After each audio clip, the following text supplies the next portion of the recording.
Hello and welcome back to Rage Gaming. My name is Hollow and today we're taking a look at some rare weapons. These are weapons that aren't guaranteed upon the kill or after going to loot a specific location. These come from specific enemies in specific locations with their very low drop chance. Rare weapons can be interesting. They often have unique effects like stealing runes on damage or with unique heavy attacks for that weapon type or even weird movesets entirely. Today we're taking a look at a nice selection which could make for a great pick for a build or just simply interesting to use or try. Before we get started then, I should tell you how to make it so you can get your drop rate higher. So you actually have a stat for it called the discovery stat. As you can see, I currently have 115. When I take that helmet off, I'm down to 107. So yes, literally leveling your arcane is a great way to increase that stat. By leveling arcane, you get different benefits. One of them is it raises your discovery stat. That's why I'm wearing the silver tier mask when I'm farming. It gives you literally 8 arcane, so better discovery, but there is a downside. It costs some physical attack power. That is worth it when you're farming these mobs, trust me, and that's what I'm running for that reason. Then we have the talisman, the silver scarab. This literally raises your item discovery. With these two things combined, I have a passive increase from like 100 to 190. That is a huge increase, definitely worth getting. The silver scarab comes here at the hidden path to the Halberd catacomb when you use the secret medallion at the Grand Lift of the World to go through that area and get to the consecrated snowfield. So as you're going through that area, there's going to be sort of a middle bridge. You can jump off of it. There's an invisible platform down below, and on the left side there's a chest, and in that chest is your silver scarab. Last but not least then is the silver pickled fowl foot, or feet as it were, because we're going to be using multiple of these.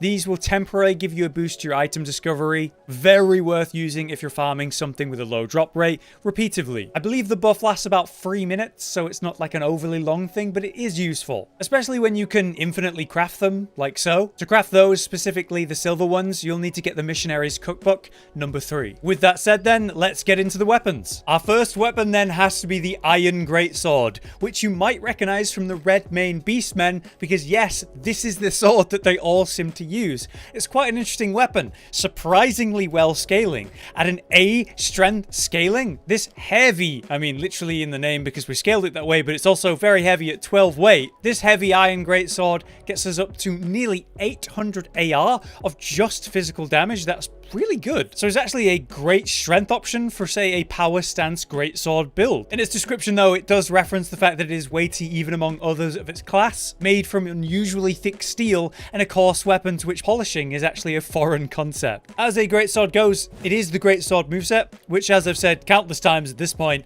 I really like and really enjoy, and I particularly like these weapons, like I say, in power stance. This is actually a great option. I'm glad that I've got it. I'm definitely going to run this with a few of my other greatsword options. The reason I'm standing where I actually am then is this is actually the location where I farm it. The Halberd Town Plaza of the Halberd, and as I double back from the Grace and head back to the way we came through, you can see the red mained Beastman right here, the one that I was farming to get this drop. Do be careful, these are dangerous enemies, quite strong, but I thoroughly enjoy using weapons of this nature. Great swords, the simple effective moveset, it just does it for me. And then you've got pretty much any Asher War you want to put on this thing, like say Lion's Claw Flip. You can get some serious damage in combo with these things. So yes, the Iron Greatsword, actually a really solid pick, one I will be running. Next up then is the Duelist Grey Axe. This is a surprisingly high damaging weapon due to the fact that it actually scales best in quality and comes with strength B and dex B in its scaling. For a colossal weapon at 20 weight, that is pretty reasonable. It has a unique effect though. The charge attack is particularly ferocious. I've combined that with the axe talisman to increase the damage of a charge attack, and it is a axe to combo heavy. So I am wondering, what does it mean by that? In its design though, you've got like a double blade situation, kind of reminds me of the Godfrey axe, but there's actually a snake wrapping around the grip of it, and at the top actually there's this whole spiraling snakes thing. Lore-wise, in the Colosseum you would see gladiators here that would be adorned with snakes because that's the symbol of blasphemy and betrayal against the Erd Tree, so they would cheer and be happy to see someone adorned in snakes lose. Before we do this R2 test, it has 883 AR right now with my double 66 stats of dex and strength. Obviously the strength gets a bit of bonus when when I'm two-handing it. But I was thinking about maybe you run 2 of these actually, instead of 1, and you power stance them. 2 big colossal axes, seems like a fun playstyle. You get them in quality like that, so you're running, you know, strength and dex in unison. You could get some serious damage. Now let's try this R2 combo then. 1,000, nearly 500 damage on a single hit there. 3,000 damage in 2 R2s. You know what? Yeah, that is very strong. Imagine running 2 of these and double L1ing on the actual plunge attack. That could be some serious damage. And the fact that using a colossal weapon is going to be great poison stagger damage even against bosses. This one comes from Lindell, actually from the Colosseum. Along the path here is a route that leads up to the Colosseum, and on that path, pre-change, you know, regular Lindell is a Colosseum fighter with the axe itself. So from the nearby Grace at the rampart there, I run the route past the Golem and start running up that path towards the Colosseum, killing the Duelist with the axe, and then repeating this until I get the drop. Next up then is a weird one. This is the Ripple Crescent Halberd and is a rare drop from your specific Albinaurics of the lake. Like I say, a weird one.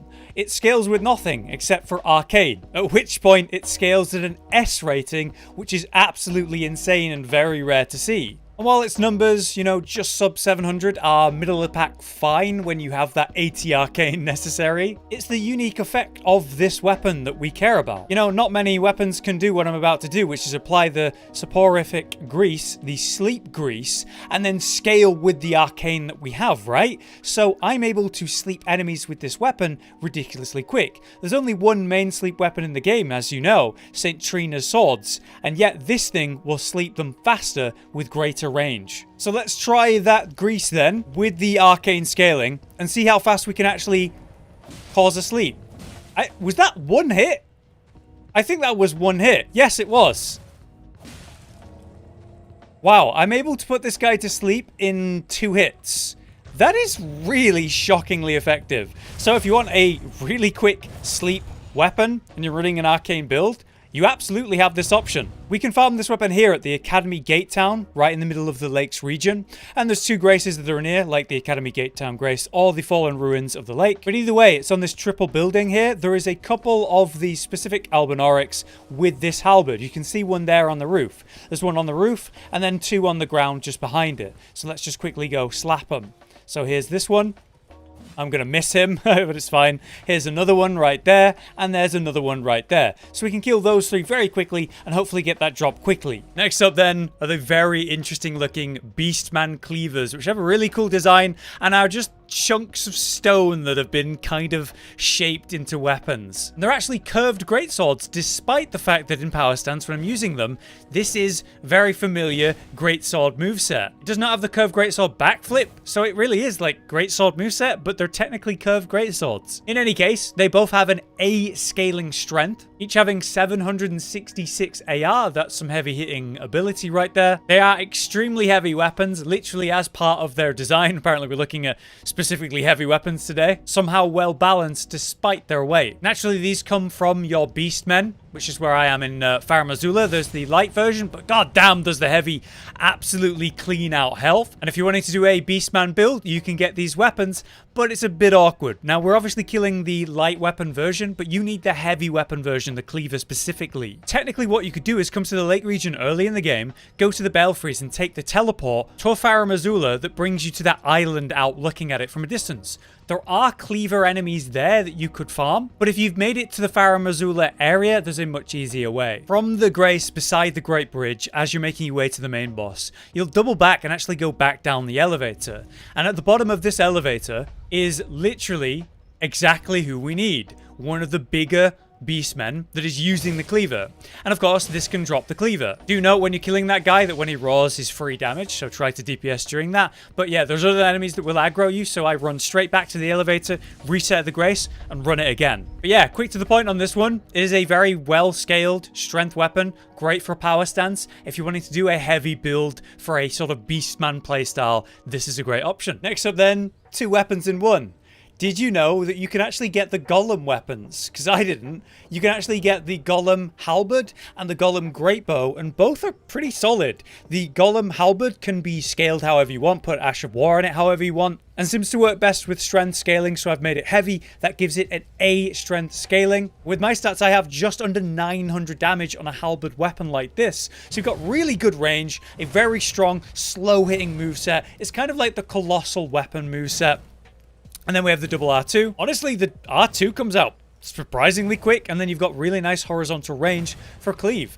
I think this is not a bad weapon. I also really like its design. It's really interesting. It's got these lines and strands. What do you think those are? Like roots? Probably roots to do with the Erd tree. And then you have the bow, which is covered in those kind of like ropey, spirally things down it. I guess, again, those must be roots. This is, of course, a great bow, though. So very heavy, very slow to run. It's got insane range, and obviously it's going to do really good damage. And it has the through and through Ash of War to increase the power of that shot, making it a little bit stronger. And just like any bow, we can run, say, some elemental attacks, like, say, Faith and Holy, which has a really interesting effect where it boosts the attack and defense of the archer and nearby allies when you fire it. So yeah, two Golem weapons, really cool designs. Honestly, nice moveset on the Halberd and good stats. To get yourself these weapons, you will need to kill a Golem that is actually using that weapon. So Halberd using Golems will drop the Halberd, and Greatbow using Golems will drop the bow, obviously. So this is why I'm here. Just off the side of Stormvale Castle is the Limgrave Tower bridge, and that leads to a bridge. There's actually Golems on this bridge. There's 2 Halberds and 1 Greatbow, so you could farm them here. I came here to farm the Halberd because I would just kill the Halberd guy, run back, reset, and run it again. There's 2 of them, like I say, and it's quite easy because they're more early game enemies. So it didn't take me too long to actually get a Golem Halberd drop, thankfully. But to get yourself the bow consistently in like a nice reliable farm method, I found the best places here in Caelid. As you come out of the deep sea for a well on the other side, that brings you here in this kind of ravine and valley. And as we run along this, there's going to be 2 Golem Great Archers, and these guys actually fire the magic versions of those great arrows. Apparently this is one of the few, maybe even the only resource to farm that out, which is pretty unique. Anyway, we kill that guy, and then we move on to the second guy who's just ahead, as you can see.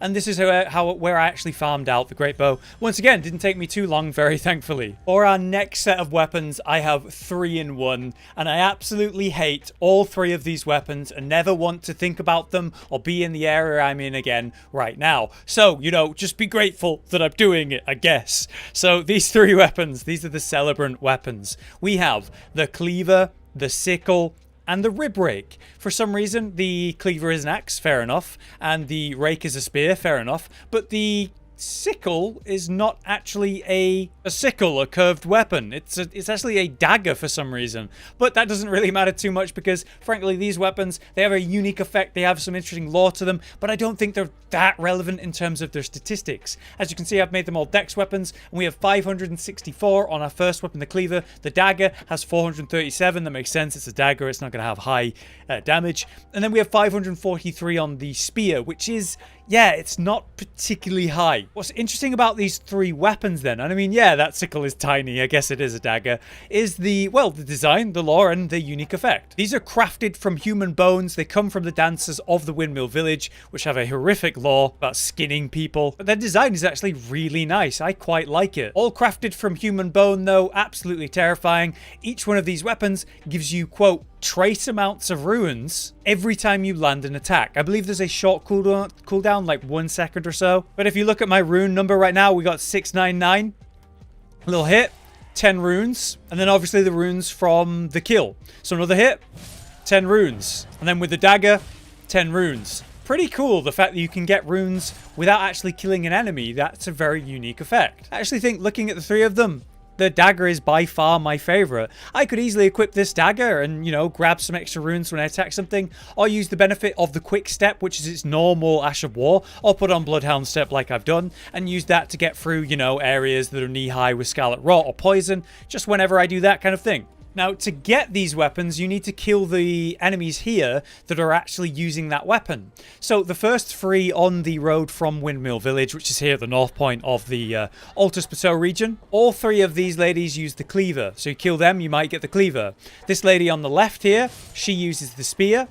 That's a Cleaver. They all aggro once you attack. These two on the left, they have the Sickle or the Dagger. There's another one in the back there that has the actual spear, but most of them have the Cleaver, which is the easiest one to get. So the idea is you go to that Grace, you run up the hill killing all of these ladies, hopefully getting the weapons, and then reset at the Grace and run it again. But you gotta wonder, will they buff this in any way? Make it so it gives you more runes every time you hit, or maybe remove the cooldown? Could be some potential in that, so I'm grabbing them and I'm gonna keep an eye out. Last but certainly not least then is the Magma Blade. People have been telling me about this weapon for a while, especially on my underrated weapons list, so it might see a consideration in the future. I must admit, I myself have underrated this weapon, but I do really like its design, and the fact that it is literally a curved sword makes it a brilliant weapon choice, especially in PvP for roll catching. If you're power stancing these, you can get a lot of attacks out. And its statistics aren't bad at all. It's a physical and fire weapon, which means you can buff it up with fire, grant me strength, just like I have here. So beforehand, I've got 654 damage. With that buff, it's going to buff up my fire and my physical. So 654 to 784 on a one-handed weapon like that. That is really good. You power stance these, you can get some serious damage out. And as a unique weapon, it has the Magma Shower Ash of War, which allows you to spam out areas of magma, which is of course going to do damage to enemies that stand in it, which can be good for creating, say, areas of safe space or danger zones in PvP, or just putting a boss in that in PvE and watching it burn. I'm standing here for a reason though. This is a great source to farm it. You need to kill the enemies that are actually holding this weapon, as you might imagine. So at the Temple of Iglay here in the Volcano Manor region is where my starting point is. So we're going to take a left from the Grace, and we're going to go to the elevator that takes us to the secret area. So coming up the elevator, what we're going to do is we're going to take a sharp right as we come up, avoiding the guy on my left who will attack if you aggro too close. But yeah, we have our first enemy here. We kill this enemy and it can drop the Magma Blade. As you can see, it's holding it. And then after we kill that, we double back. And then we come outside this way. And straight ahead of us is another Snake Man right in front of us. He is also using the Magma Blade. There's another Snake Man ahead that has the whip. He does not drop the blade though, so we're not going to worry about him. And yeah, I just run those two enemies and get their kills, and hopefully get the Magma Blade pretty quick. It didn't take me too long, but yeah, that's the fastest way I can farm it. But there you have it. Those are our rare weapons for the video. Some honestly good picks for a strong build, or fun and even unique options to consider. It's cool to see some more unique effects like the stealing rune weapons, but obviously they're not that relevant statistically for even the runes they steal. So I do wonder, will we see some buffs in a patch at some point? I'm trying to get my hands on basically every weapon, because while there is a current meta, things can and possibly will change. Things can be improved, hopefully. So if that happens, I want to be ready. For now, though, I've been Hollow, you've been you. Thanks for watching. Josh, Cotton, and Hollow with the videos, dropping the humor like a hammer on your tippy toes, bringing entertainment on a daily arrangement to take our insanity and turn it into entertainment. Yes, I said entertainment twice, to reiterate that it is nice to look into your faces on a mostly daily basis when you let us in your homes to make the whole world a stage. Goodbye.